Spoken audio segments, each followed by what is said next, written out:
Certaines pratiques spécifiques peuvent être mises en place pour le patient. Parmi elles, la psychomotricité. La psychomotricité est une thérapie à médiation corporelle.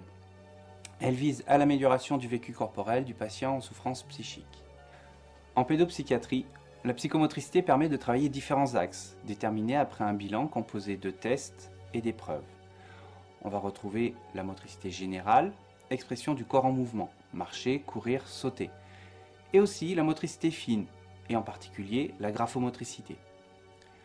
L'espace, c'est-à-dire le repérage topologique, la prise de repères, est souvent associée au temps, quatrième dimension de l'espace, qui est le déroulé chronologique de l'action.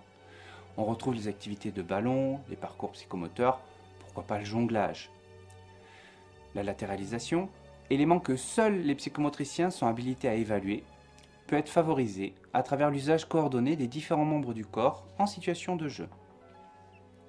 Le schéma corporel, ainsi que l'image du corps, c'est-à-dire la connaissance et la reconnaissance du corps propre et du corps vécu, sont des éléments incontournables du suivi psychomoteur.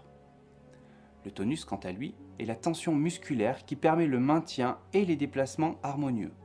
Il est aussi le support de la vie psychique.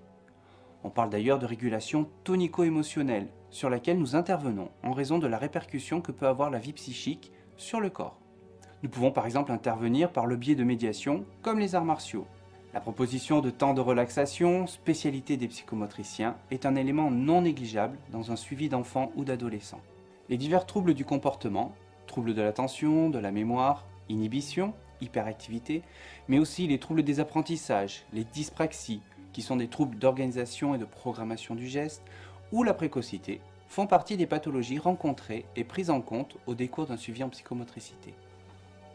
Donc vous l'aurez compris, c'est la question du corps qui est centrale en psychomotricité et dans le suivi de patients adultes, mon travail va résider essentiellement dans un accompagnement de ce vécu corporel. Donc je suis amenée à suivre un patient dans le cadre d'une prescription médicale.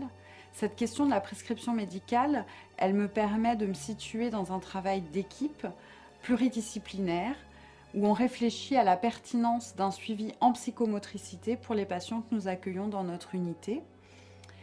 À l'issue de cette prescription médicale qui est réfléchie en équipe, je reçois le patient en entretien afin que nous puissions faire connaissance et pour créer un espace dans lequel le patient peut être acteur de son suivi.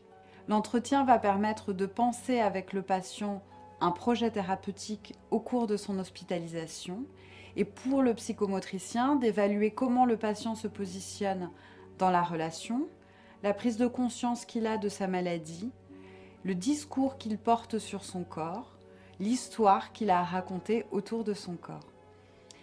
L'entretien, ça permet de situer aussi le patient par rapport à un travail autour d'un support qu'on appelle une médiation, qui va permettre aux patients et aux psychomotriciens de s'engager dans le soin autour de cette médiation. Donc il y a des médiations groupales comme le théâtre, l'expression corporelle, le tennis, et puis des médiations individuelles, la relaxation, la balnéothérapie, qui sont des suivis plus personnalisés.